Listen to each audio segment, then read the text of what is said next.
Have you seen Star Wars? Fans have eagerly been awaiting details on The Mandalorian Season 2, and after long last, we have a lot of information and even images from the next season of The Mandalorian. This article comes from Entertainment Weekly, and the first image we see is Mando with Baby Yoda, who both seem to be chilling on Tatooine yet again. And I think we may spend another episode or two on Tatooine, since this is not the only image that appears to be on that desert planet. Another image shows Mando on a speeder bike with Baby Yoda saddled up in the back, but a big detail that's new for this season is that Mando has a jetpack now that the other Mandalorians had in Season 1. So of course that will come into play in the next season, but another image on Tatooine, and the big hint that this planet that they are on is indeed Tatooine, is this image of a Tusken Raider on a bantha, so that's pretty much all we need. And I'll be honest, I'm not one who really likes going back to Tatooine. I thought it was a big case of member berries in Season 1, and it looks like another case of member berries in Season 2, but hey, I'll give it another shot because this show is great so far. We mainly have images of the rest of the cast now. We see Mando with Cara Dune and Greef Karga teaming up for what appears to be another fight aboard a Star Destroyer. And it's exciting to see these three work together again because their dynamic worked really well for me, and I feel like they are the characters that I'm most interested in for this show.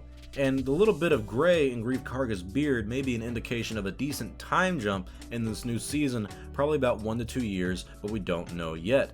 The last major image is one of Moff Gideon, who is the main villain of the series so far and had an epic reveal at the end of Season 1.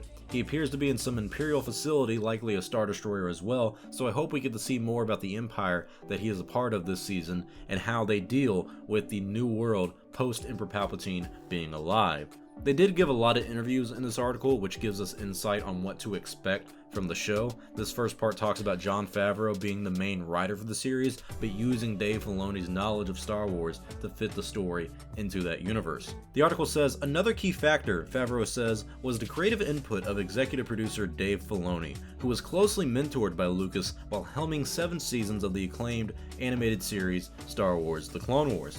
Favreau does the bulk of The Mandalorian's writing, bringing his story sense that he refined over the years of working within the Marvel Universe and on Disney projects The Lion King, while Filoni keeps him on track as the arbiter of what works for Star Wars. Quite simply, we didn't overthink things, Filoni says of the show's debut season, which was inspired by the opening act of A New Hope, and straightforward compared to the frantic tangle of characters, story threads, and callbacks that filled 2019's saga including The Rise of Skywalker. Filoni goes on to say, George started with these very iconic characters whose relationships were very clear, and then introduced what's at stake. For us, the fate of the child, says Filoni, an audience tends to enjoy a story by sticking to tropes and characters they understand, like a gunslinger in the Old West. So it was a very clear story and a fun adventure even if you've never seen anything in the Star Wars universe. Filoni's mind is so deep into a galaxy far, far away that he often expresses his thoughts in Star Wars metaphors, such as describing his partnerships with Favreau as bringing balance to the Force.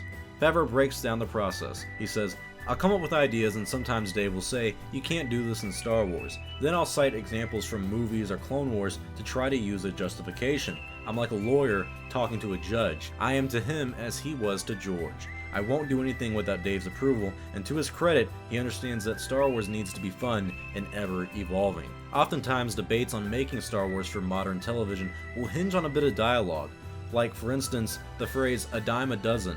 There aren't dimes in Star Wars, Filoni says, so how do you get that across, or should it be avoided altogether? This next part of the article really adds a confirmation about the rumored cameos for Season 2. It says, expect the Outer Rim to get a lot more crowded in Season 2. While Disney has not confirmed any new cast members or their characters, there's a rogues gallery of actors who seem optimized for a Comic-Con panel reportedly coming on board.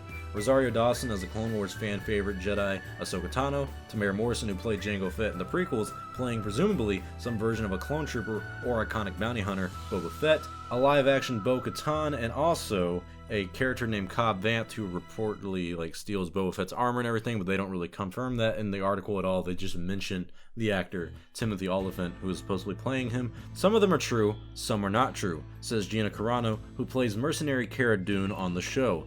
Carano notes the heightened secrecy, including actors getting scripts only for their episodes and being ushered to sets in black cloaks and hoods like incognito Sith Lords. The new season is about introducing a larger story in the world, says Favreau. The stories become less isolated, yet each episode has its own flavor, and hopefully we're bringing a lot more scope to the show. Adds Filoni, everything gets bigger, the stakes get bigger, and also the personal story between the child and the Mandalorian develops in a way I think people will enjoy. And while the first season's episodes were strictly focused on Mando, Season 2 adds new storytelling angles. As we introduce other characters, there are opportunities to follow different storyline, Favreau says. The world was really captivated by Game of Thrones and how that evolved as characters follow different storylines. That's very appealing to me as an audience member. They also add that Jon Favreau is directing the premiere episode for the season, but the fact that they were allowed by Lucasfilm to mention Boba Fett, Ahsoka Tano, Cobb Vanth, and Bo-Katan, all those characters, that really hints at the idea that these characters will appear in Season 2. The next bit talks about the plot for Season 2, saying this: "The Mando and the child are pursued by Gideon, who will serve as a source of temptation in the classic tradition of Star Wars villains trying to lure heroes down darker paths. I'll be going toe-to-toe with Mando," says Esposito, who was nominated for an Emmy for his first season performance. "It's an iconic battle. I want to disarm him mentally as well. Who knows, maybe there's an opportunity to get him to fight some battles for me. You may think I'm a villain, but I'm trying to harness some energy and some powers for a path that could be best for all."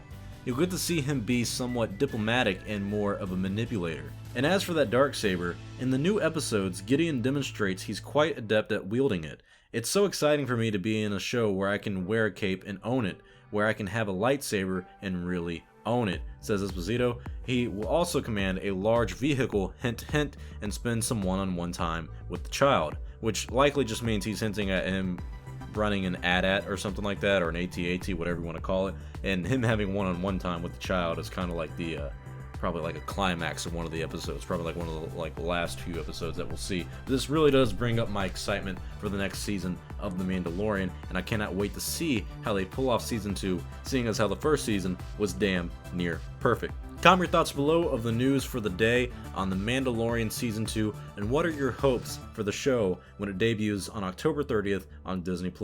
Thank you all for watching. If you enjoyed this video, please like, comment, and subscribe, because it does help out the channel. I'm Star Wars Only. I will see you all next time, and may the Force be with you always.